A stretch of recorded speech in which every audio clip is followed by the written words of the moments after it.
আসসালামু আলাইকুম। গরুটা আজকে আমার বের করার কারণ হলো আপনাদের যেন বুঝাইতে আমার একটু সুবিধা হয়।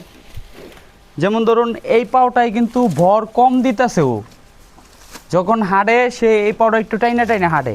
তো এই সমস্যাগুলো আপনাদের গরু পাললে আগে বুঝতে হবে যে ও কী কারণে এই পাওটা ভর কম দিতেছে, টাইনা টাইনা হাঁটতেছে।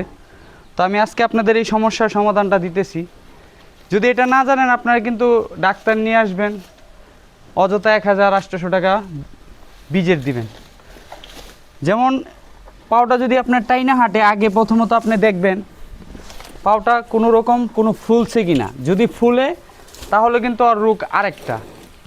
আর যদি মনে করেন যে কোনো ফোলা টোলা নাই, কোনো ঘাটা নাই, তাহলে সেই ক্ষেত্রে আপনার মনে করতে হবে গরুটার ক্যালসিয়ামের শর্ট। তো আমি এটা মনে করে এই যেমন ধরেন আমি ক্যালসিয়াম নিয়ে আসছি একটা, 10 দিন 2 বেলা করে, পরে 11 দিনের মাথায় আপনি 1 বেলা করে খাওয়াইলেই ঠিক হয়ে যাবে ইনশাল্লাহ।